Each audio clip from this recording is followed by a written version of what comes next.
यदि विग्रह करें वेदांगानि इस शब्द का, तो वेदस्य अंगानि, वेद के अंग, वेद के अंग शिक्षा, कल्प, व्याकरण, निरुक्त, छंद और ज्योतिष। तो देखिए हम कर रहे हैं चर्चा इनकी। बिल्कुल सरल विषय है। आप बस रीडिंग यदि 2 बार कर लेंगे, 2 बार वीडियो सुन लेंगे, तो आपको ये विषय तैयार हो जाएगा। वेदों के गूढ़ एवं वास्तविक अर्थों को जानने के लिए जिन सहायक तत्वों की आवश्यकता होती है, उन्हें वेदांग कहते हैं। वेदांग किसे कहते हैं? वेदों के गूढ़ और वास्तविक अर्थ को जानने के लिए जो तत्व सहायक होते हैं या जिन तत्वों की सहायता की आवश्यकता होती है, उन्हें वेदांग कहते हैं। वेदांग का अर्थ है वेद के अंग, वेदस्य अंगानि वेदांगानि। ठीक है। वेदांग में अंग शब्द का अर्थ है, क्या अर्थ है अंग शब्द का? वे उपकारक तत्व जिनसे वस्तु के स्वरूप का बोध होता है। तो अंग का अर्थ है वे उपकारक तत्व जिनसे वस्तु के स्वरूप का बोध होता है, वो अंग कहलाते हैं। तो वेदस्य अंगानि, वेद के अंग, अंग का अर्थ हम समझ रहे हैं।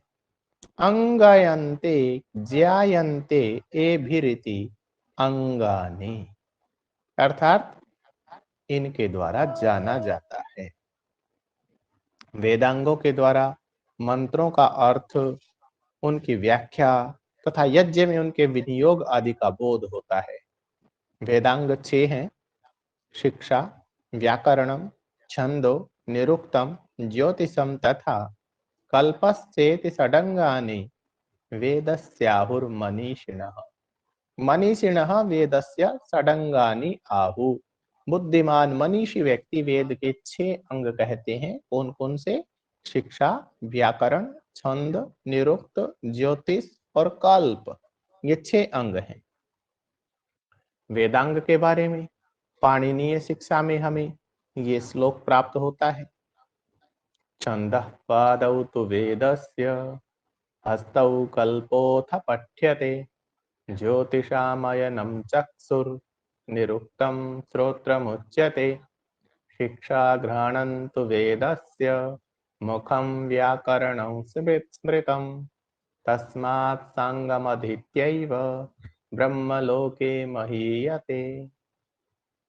तस्मात् वेदम सांगम अधीत्य एव, इसलिए वेद को अंगों के सहित पढ़कर ही ब्रह्मलोके महीयते, ब्रह्मलोक में महानता को प्राप्त किया जाता है। तो कौन कौन से यदि वेद पुरुष को शरीर माना जाए, वेद को पुरुष माना जाए, वेद का शरीर रूप में मान्यता की जाए, तो जो अंग हैं वो कौन कौन से हैं और क्या क्या अंग है? देखिए, छंदः तु वेदस्य पादौ, छंदों को तो वेद के पैर माना गया है। हस्तौ अथ कल्पः पठ्यते, और जो हाथ हैं इनको कल्प पढ़ा गया है, कल्प माना गया है। हस्तौ कल्पोऽथ पठ्यते, हाथों को कल्प माना गया है। ज्योतिषामयनम चक्षुर, जो ज्योतिष है वो उसको वो वेद का चक्षु नेत्र माना गया है। और निरुक्तम श्रोत्रम उच्यते, निरुक्त को कान श्रवणेन्द्रिय माना गया है। शिक्षा घ्राणं तु वेदस्य, और शिक्षा को घ्राण, घ्राण कहते हैं नासिका को, है ना। शिक्षा जो है वो वेद की, वेद पुरुष की नासिका है। मुखम व्याकरणम स्मृतम, मुख को व्याकरण माना गया है, व्याकरण को वेद का मुख माना गया है।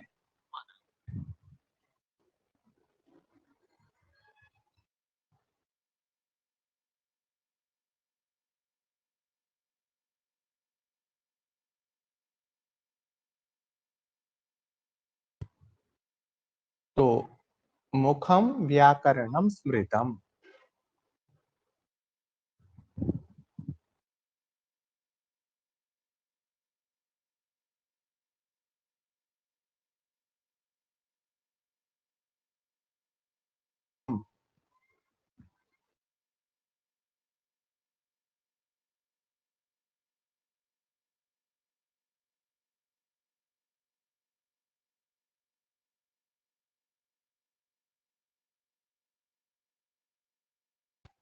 मुखम व्याकरणम स्मृतम।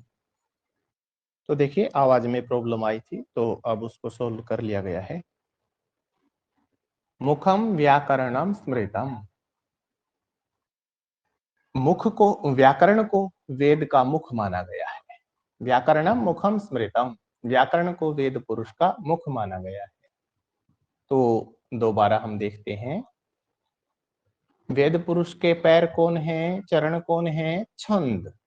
और वेद के हाथ कल्प, वेद के नेत्र ज्योतिष, वेद के कान स्रोत, वेद के कान निरुक्त, वेद की नासिका शिक्षा, वेद का मुख व्याकरण।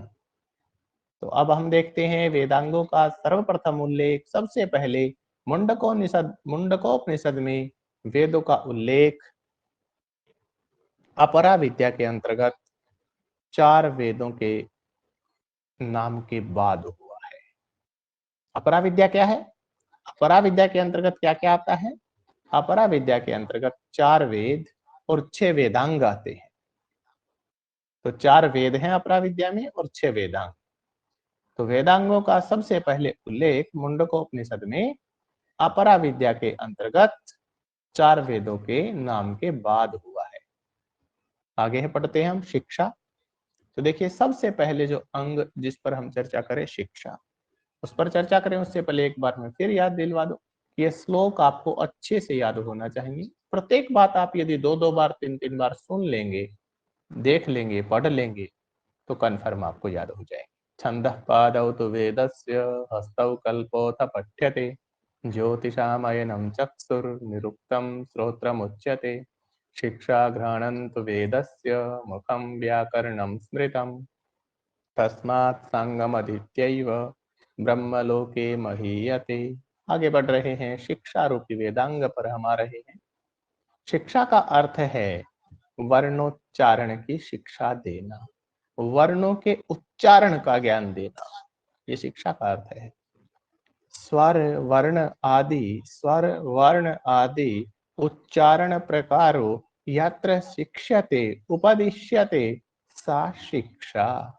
स्वर वर्णाद्युच्चारण प्रकारो यत्र शिक्ष्यते उपदिश्यते सा शिक्षा। स्वर वर्ण आदि, स्वर आदि और वर्ण आदि, अर्थात स्वरों और वर्णों, अर्थात जिसमें स्वर वर्ण आदि के उच्चारण की शिक्षा दी जाती है, स्वर वर्ण आदि के उच्चारण का ज्ञान दिया जाता है, उसे शिक्षा कहते हैं। शिक्षा को वेद पुरुष का घ्राण कहा है, नासिका कहा है। शिक्षा घ्राणंत वेदस्य।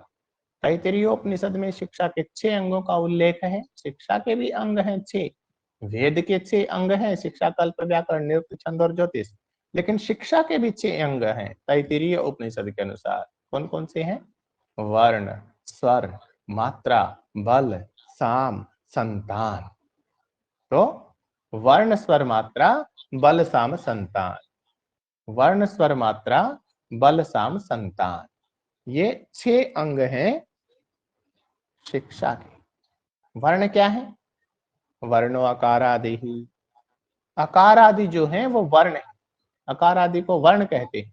वेदों के ज्ञान के लिए वर्णों का ज्ञान होना आवश्यक है। वेद में 52 वर्ण प्राप्त हैं, जिनके अंतर्गत 13 स्वर, 27 स्पर्श, य र ल व स श स ह 8 ये हो गए, विसर्ग अनुस्वार जिह्वा मौलीय और उपध्मानीय 4 ये हो गए। इस तरह से 52 वर्ण प्राप्त होते हैं वेद में। जबकि पाणिनीय शिक्षा में संस्कृत में वर्णों की संख्या 63 या 64 मानी है। त्रिषष्टि चतुष्षष्टि व वर्णा संभूमते मतः, ऐसा वर्णन आता है पाणिनीय शिक्षा में। अब वर्ण के बाद हम पहुंचते हैं स्वर पर। तो स्वर की संख्या है 3, उदात्त, अनुदात्त और स्वरित। स्वर भेद से अर्थ भेद होता है, अर्थात यदि स्वर का भेद हो जाता है तो अर्थ परिवर्तित हो जाता है। उसके बाद है मात्रा। स्वर के उच्चारण में जो समय लगता है उसे मात्रा कहते हैं। ह्रस्व दीर्घ प्लुत के भेद से मात्रा के 3 भेद हैं। व्यंजन की आधी मात्रा होती है, और पलक गिरने में जितना समय लगता है उतने समय को एक मात्रा कहते हैं। एक मात्रा का समय कितना होता है? जितने में एक पलक गिरती है। ये नारदीय शिक्षा में वर्णन प्राप्त होता है। उसके बाद है बल। वर्णों के उच्चारण में होने वाले प्रयत्न और उनके उच्चारण स्थान को बल कहते हैं। प्रयत्न दो हैं, अभ्यंतर और बाह्य। अभ्यंतर और बाह्यश्च, ये हमने कौमुदी की भूमिका में भी पढ़ा है। अभ्यंतरो बाह्यश्च, अभ्यंतर पंच था, तो चर्चा होगी, आगे भी आएगा यहाँ पर भी। तो देखिए एक बार हम पढ़ते हैं। जिन स्थानों से टकराकर वायु बाहर निकलती है उसे स्थान कहते हैं। तो देखिए पहले हमने चर्चा की है कि वर्णों के उच्चारण में होने वाले प्रयत्न और उनके उच्चारण स्थान को बल कहते हैं। बल किसे कहते हैं? वर्णों के उच्चारण में होने वाला जो प्रयत्न है और उनके उच्चारण का जो स्थान है उसे बल कहते हैं। तो प्रयत्न बताया दो हैं, अभ्यंतर और बाह्य। और स्थान का, अब स्थान की व्याख्या की जा रही है कि जिन स्थानों से टकराकर वायु बाहर निकलती है उसे स्थान कहते हैं। इसकी विस्तृत चर्चा हम पाणिनीय शिक्षा में भी करेंगे कि कैसे कैसे वर्ण उत्पन्न होते, बिल्कुल व्याख्यात्मक ढंग से हम करेंगे, वहां ये बात और भी अच्छे से स्पष्ट होगी। स्थान 8 हैं, ये भी पाणिनीय शिक्षा में ये 8 अर्णव अष्टौ स्थानानि वर्णानाम उरः कंठ ऐसे रस्तथा, ऐसा श्लोक है पूरा, पढ़ेंगे वहां। तो देखिए यहाँ नाम देख रहे हैं, हृदय, कंठ, शिर, जिह्वा मूल, दंत, नासिका, ओष्ठ, तालु, ये 8 उच्चारण स्थान हैं। उसके बाद साम। वर्णों के दोष रहित एवं शुद्ध माधुर्य आदि गुणों से युक्त उच्चारण को साम कहते हैं। साम का अभिप्राय है समविधि से सुस्पष्ट एवं सुस्वर से उच्चारण। आगे है संतान। संतान का अर्थ है संहिता। वर्णों की अतिशय सन्निधि को संहिता कहते हैं। वर्णानाम अतिशय सन्निधि संहिता संज्ञा स्यात्, हमने संज्ञा प्रकरण में पढ़ा है ना। वर्णों की अतिशय सन्निधि को संहिता कहते हैं। इसके लिए संधि नियमों को जानना, उनका यथास्थान उपयोग करना आवश्यक है। अब हम आगे बढ़ते हैं। शिक्षा को हमने जाना है, शिक्षा क्या है? तो शिक्षा ग्रंथ क्या है? इनमें ध्वनि विज्ञान से संबंधित और उनके महत्वपूर्ण तथ्य दिए गए हैं। अनेक महत्वपूर्ण तथ्य दिए गए, उनेक लिखा है, अनेक आएगा। इनमें ध्वनि विज्ञान से संबंधित अनेक महत्वपूर्ण तथ्य दिए गए हैं। पाणिनीय शिक्षा वैदिक और लौकिक दोनों के लिए उपयुक्त है। वैदिक भाषा के लिए और लौकिक भाषा दोनों के लिए पाणिनीय शिक्षा उपयुक्त है। पाणिनीय शिक्षा में 60 श्लोक हैं, 60 के 60 श्लोक हम पढ़ेंगे, ठीक है। पाणिनीय शिक्षा में प्रयत्न का विवरण, संवृत, विवृत, घोष, अघोष, पाठक के गुण, दोष इत्यादि काफी सारा वर्णन है पाणिनीय शिक्षा, है ना। हम जब 60 के 60 श्लोक पढ़ेंगे तो क्लियर हो जाएगा। शिक्षा ग्रंथ है पाणिनीय शिक्षा, ठीक है। आगे है भारद्वाज शिक्षा। पदों की शुद्धता तथा ध्वनि भेद से उदात्त आदि स्वरों में भेद का वर्णन भारद्वाज शिक्षा में प्राप्त होता है। याज्ञवल्क्य शिक्षा, इसमें 232 श्लोक हैं। इसमें वैदिक स्वरों का विवेचन है। वर्णों के भेद, स्वरूप, परस्पर साम्य, वैषम्य, लोप, आगम, विकार, प्रकृति भाव आदि का वर्णन याज्ञवल्क्य शिक्षा में प्राप्त होता है। इसके बाद हम देखते हैं तो प्रातिशाख्य प्रदीप शिक्षा। इसमें स्वर वर्ण आदि की शिक्षा का विवेचन तथा प्राचीन वैयाकरण के मतों का उल्लेख प्राप्त होता है। नारदीय शिक्षा। नारदीय शिक्षा में सामवेद के स्वरों का विस्तार से वर्णन है। अन्य महत्वपूर्ण शिक्षा ग्रंथ जो हैं वो इस प्रकार से हैं: व्यास शिक्षा, वशिष्ठ शिक्षा, कात्यायनी शिक्षा, पाराशरी शिक्षा, मांडव्य शिक्षा, माध्यन्दिनी शिक्षा, वर्ण रत्न प्रदीपिका, केशवी शिक्षा, स्वरांकन शिक्षा, स्वर भक्ति लक्षण शिक्षा, व्याकरण वेदांग इत्यादि ये शिक्षा ग्रंथ हैं। अब हम देखें शिक्षा के बाद व्याकरण। आज हम वेदांग में 2 ही अंग पढ़ेंगे। पहला हमने शिक्षा पढ़ा और अब व्याकरण। व्याकरण तक ही आज की कक्षा में हम वेदांग को पढ़ेंगे। तो देखिए व्याकरण को वेद का मुख माना जाता है। मुखम व्याकरणम स्मृतम, मुखम व्याकरणम स्मृतम, व्याकरणम वेदस्य मुखम स्मृतम। व्याकरण को वेद का मुख माना गया है। जिस शास्त्र के द्वारा शब्दों के प्रकृति प्रत्यय का विवेचन किया जाता है उसे व्याकरण कहते हैं। व्याक्रियन्ते विविच्यन्ते शब्दाः अनेन इति व्याकरणम। व्याकरण शास्त्र को दो भागों में बांटा जा सकता है, वैदिक व्याकरण और लौकिक व्याकरण। व्याकरण शास्त्र में पद पदार्थ, वाक्य वाक्यार्थ, पद और पद का अर्थ, वाक्य और वाक्य का अर्थ इत्यादि का विवेचन हमें प्राप्त होता है। ऋग्वेद के एक मंत्र में व्याकरण शास्त्र को एक वृषभ के रूप में बांधा गया है। चत्वारि शृंगा त्रयोस्य पादा द्वे शीर्षे सप्तहस्तासो अस्य त्रिधा बद्धो वृषभो रोरवीति महो देवो मर्त्याम आविवेश। तो देखिए क्या कह रहा है, इसमें समझने वाली बात है कि चत्वारि श्रृंगा, अस्य चत्वारि श्रृंगा, इसके चार सींग हैं। किसके? वृषभ के। कह रहा है ये वृषभ बंधा हुआ है और इसके चार सींग हैं। त्रयो अस्य पादः, तीन इसके पैर हैं। द्वे शीर्षे, दो सिर हैं। सप्त हस्तासो अस्य, इसके सात हाथ हैं। त्रिधा बद्धः, तीन तरह से या तीन जगह से बंधा हुआ है ना। क्या क्या है ये चीजें देखते हैं हम। चत्वारि श्रृंगा, चार सींग क्या है? नाम आख्यात उपसर्ग और निपात, ये चार इसके सींग हैं। हम निरुक्त में पढ़ेंगे भाव प्रधानमाख्यातम सत्व प्रधानानि नामानि, है ना। उच्चावचेषु अर्थेषु निपतन्ति इति निपाताः, न अर्था निराहुरिति शाकटायनः, है ना। तो हम इत्यादि बातें इनके बारे में पढ़ेंगे। तो चार सींग, चार सींग कौन कौन से? नाम आख्यात उपसर्ग और निपात। उसके बाद हम देखते हैं त्रयोपादाः, तीन पैर हैं, भूतकाल भविष्यत्काल और वर्तमान काल। सप्त हस्तासो अस्य, इसके सात हाथ हैं। सप्त हस्ता कौन कौन से हैं? सात विभक्तियां, इसके सात हाथ हैं। त्रिधा बद्धः, तीन जगह से ये बंधा हुआ है, तीन स्थानों से बंधा हुआ। उरः कंठ शिरस तथा, उरः वक्षस्थल से, कंठ से और सिर से, है ना। शब्दों की व्युत्पत्ति तथा अर्थबोध के लिए व्याकरण का ज्ञान आवश्यक है।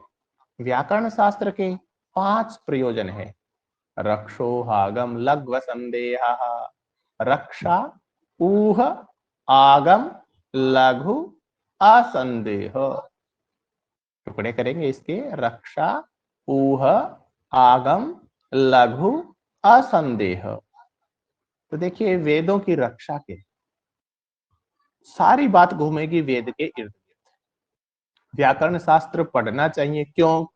पांच प्रयोजन है उसके। एक तो वेदों की रक्षा के लिए, एक ऊह, ऊह अर्थात पक्ष में तर्क, व्याख्या है आगे पूरी। रक्षा के लिए तो यथास्थान विभक्ति परिवर्तन, वाच्य परिवर्तन आदि के लिए पढ़ना चाहिए। एक एक की यदि चर्चा करें, रक्षा के बाद ऊह को देखें, पढ़ेंगे लिखित भी, एक बार इससे देखते हैं। रक्षा, वेदों की रक्षा, क्योंकि जब हम व्याकरण को पढ़ेंगे तो ही वेदों की रक्षा कर पाएंगे, नहीं तो हमें वेदों का ज्ञान ही नहीं है। कोई भी कुछ भी मिलावट करके जाता रहेगा, कोई भी कुछ भी उनके बारे में बोलता रहेगा, हमें व्याकरण का पता ही नहीं है, ज्ञान ही नहीं है, तो हम उसकी व्याख्या नहीं कर पाएंगे, न समझ पाएंगे, न समझा पाएंगे। ऊह, ऊह होता है पक्षे तर्क, ऊह अर्थात उस बात को वेद में क्या कहा है, मंत्र में क्या कहा गया है, उसके पक्ष में जो बात है वो हम रख सके, उसको ऊह कहते हैं। आगम, किसी प्रकार के आगम की जरूरत पड़ती है उसमें, हम व्याकरण में भी आगम करते हैं।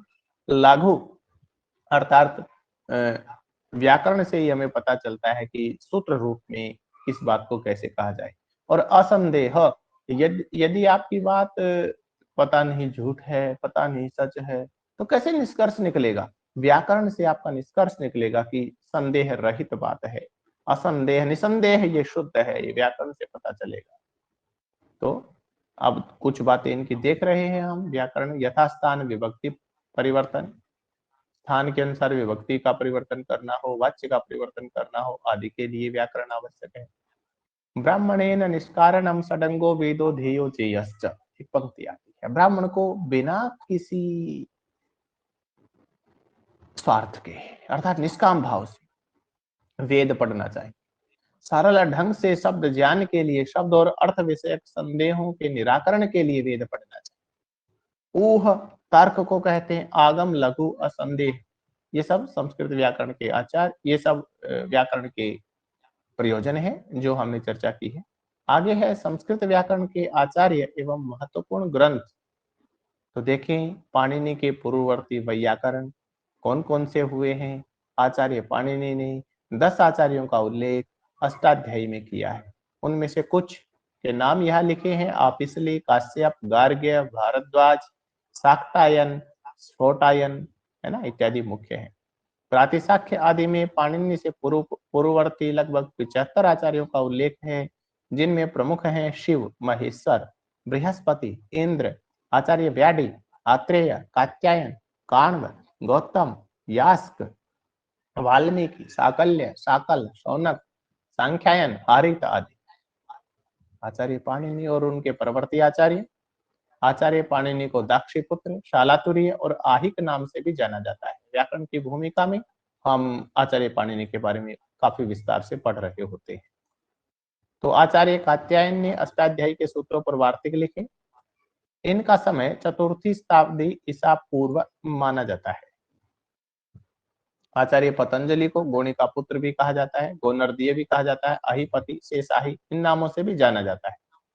आचार्य पतंजलि ने पाणिनि के अष्टाध्यायी और कात्यायन के वार्तिक पर भाष्य लिखा, जिसे महाभाष्य कहा जाता है, जिसमें आन्निक है। पहले आन्निक का नाम है पस्पशान्निक, वो हमारे पाठ्यक्रम में भी है, हम उसको विस्तार से पढ़ेंगे भी। तो पाणिनि, कात्यायन और पतंजलि की गणना मुनित्रय के रूप में होती है। इनको व्याकरण के मुनित्रय कहा जाता है। आचार्य भर्तृहरि का समय 300 ईसा पूर्व के लगभग है। आचार्य भर्तृहरि का निवास उज्जैन माना जाता है। इनके द्वारा रचित वाक्यपदीयम दार्शनिक व्याकरण का सर्वोत्तम ग्रंथ है। इसमें वाक्यपदीयम में 3 कांड है। ब्रह्म कांड, जिसको आगम कांड भी कहते हैं, वाक्य कांड, पद कांड या प्रकीर्ण कांड। तो ब्रह्म कांड का वाक्यपदीयम का ब्रह्म कांड हमारे पाठ्यक्रम में भी है, इसको हम पढ़ेंगे। जयादित्य और वामन का समय 660 ईस्वी के लगभग है। इन्होंने अष्टाध्यायी पर काशिका टीका लिखी है। जयादित्य और वामन का समय 660 ईस्वी। इन्होंने क्या काम किया है? काशिका टीका लिखी है, किस पर? अष्टाध्यायी पर। आचार्य कैयट का समय है 1035 ईस्वी के लगभग। ये कहाँ के निवासी थे? कश्मीर के। और इन्होंने महाभाष्य पर प्रदीप नाम की टीका लिखी है। भट्टोजी दीक्षित का समय 1450 ईस्वी के लगभग है।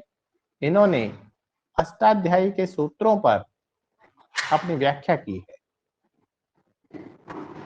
अष्टाध्यायी के सूत्रों पर भट्टोजी दीक्षित ने अपनी व्याख्या की है। उसके बाद हम देख रहे हैं प्रातिशाख्य ग्रंथ। प्रातिशाख्य शब्द का अर्थ है प्रत्येक शाखा से संबद्ध व्याकरण आदि का बोध कराने वाला ग्रंथ। प्रातिशाख्य ग्रंथों का शिक्षा, व्याकरण और छंद तीनों से साक्षात संबंध है। वेदों के यथार्थ ज्ञान के लिए वर्णोच्चारण शिक्षा, संधि नियम, संधि के नियम, शब्द रूप, धातु रूप, उदात्त, अनुदात्त और स्वरित आदि जो स्वर हैं, और छंदों का ज्ञान आवश्यक है। इस आवश्यकता की पूर्ति के लिए प्रातिशाख्य ग्रंथों की रचना हुई है। प्रातिशाख्य का परिचय हम देख लेते हैं। ऋक् प्रातिशाख्य का संबंध। ऋक् प्रातिशाख्य क्या है? ये हमारे पाठ्यक्रम में भी है। संध्याक्षर, समानाक्षर इत्यादि इसके जो बिंदु हैं वो हमारे सिलेबस में हैं, उन पर हम यथासमय चर्चा करेंगे। कक्षा इसकी विस्तार से होएगी। फिर भी कुछ बातें। ऋक् प्रातिशाख्य का संबंध ऋग्वेद की शाकल शाखा से है।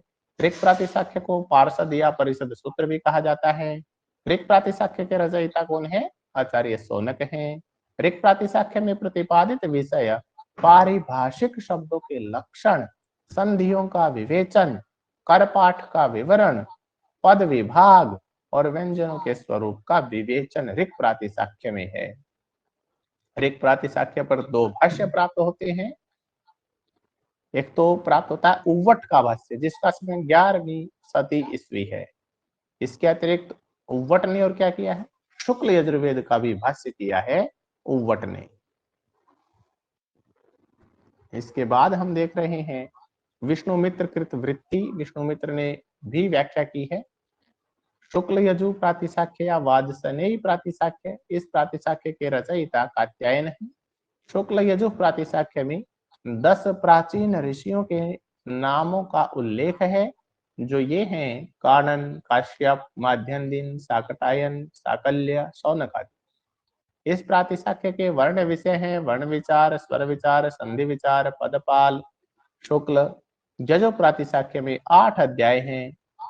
विचार, क्या क्या विचार किया? क्रम पाठ विचार, वेदाध्ययन विषयक विचार। आचार्य पाणिनि ने इसी प्रातिशाख्य से पारिभाषिक शब्द लिए हैं, जैसे उदात्त, अनुदात्त, स्वरित, लोप, उपधा, आम्रेडित, अपृक्त इत्यादि। शुक्ल यजुर्वेद प्रातिशाख्य की 2 व्याख्या प्राप्त होती है। उव्वट द्वारा मातृवेद नामक भाष्य, मातृवेद नामक भाष्य किया है उव्वट ने, और प्रकाशक, पदार्थ प्रकाशक नामक भाष्य किया है अनंत भट्ट ने। अब हम तैत्तिरीय प्रातिशाख्य पर जाते हैं। तो तैत्तिरीय प्रातिशाख्य का संबंध कृष्ण यजुर्वेद की तैत्तिरीय शाखा से है। 2 प्रश्नों में 12-12 अध्याय हैं। इस प्रकार इस प्रातिशाख्य में कुल 24 अध्याय हैं। वर्ण, समाम्नाय, स्वर एवं व्यंजन संधियां, अनुस्वार एवं अनुनासिक का भेद, स्वरों के भेद, संहिता का स्वरूप आदि इसमें वर्णित है। तैत्तिरीय प्रातिशाख्य की 3 शाखाएं प्राप्त होती हैं। माहिषेयकृत, पदकृम सदन भाष्य, और सोमाचार्यकृत त्रिभाष्य रत्न भाष्य, और गोपाल यज्वाकृत वैदिक आभरण। सामवेदीय प्रातिशाख्य पर हम चर्चा करें तो पुष्य सूत्र के प्रणेता पुष्प ऋषि हैं। इनमें 10 प्रपाठक हैं, जिनका संबंध सामगान से है। पुष्प सूत्र पर अजात शत्रु की व्याख्या उपलब्ध है। पुष्प सूत्र में स्तोभ का मुख्य रूप से विवेचन है। ऋक्तंत्र पर चर्चा करें तो ऋक्तंत्र सामवेद की कोथुम, कोथमुनि कोथुम, कोथुम शाखा से संबंधित प्रातिशाख्य ग्रंथ है। ऋक्तंत्र व्याकरण भी इसे कहा जाता है। और ऋक्तंत्र में 5 प्रपाठक हैं और 280 सूत्र हैं। ऋक्तंत्र के रचयिता शाकटायन है। वर्णोच्चारण शिक्षा, संधि विचार, पदांत वर्णों के विभिन्न परिवर्तन आदि इसके वर्ण विषय है। वाक्तंत्र में पारिभाषिक संज्ञा 3 प्रकार की हैं। कृत्रिम आदि या अंत का अक्षर तथा अनवर्थक। अथर्ववेदीय प्रातिशाख्य, अथर्ववेद से संबंधित 2 प्रातिशाख्य उपलब्ध हैं, शौनकीय चतुराध्यायी का और अथर्ववेद प्रातिशाख्य। शौनकीय चतुराध्यायी का इनके लेखक शौनक माने गए हैं। अंग्रेजी अनुवाद के साथ व्हिटनी ने इसे प्रकाशित किया है। इसमें 4 अध्याय हैं। ध्वनि, ध्वनि विचार, संधि विवेचन, संहिता पाठ, अवग्रह, प्रगृह्य आदि का वर्णन इस प्रातिशाख्य में है। अथर्ववेद प्रातिशाख्य पर चर्चा करें तो डॉक्टर सूर्यकांत ने 1940 में लाहौर से प्रकाशित किया। इसमें संधि, स्वर और पदपाठ के नियमों का वर्णन हमें प्राप्त होता है। तो यहां तक हमने आज पढ़ा। वेदांग की कक्षा में हम इतना ही पढ़ पाएंगे। आज की कक्षा में हम इतना ही करेंगे। इससे आगे की कक्षा में हम कल वेदांग को पढ़ेंगे।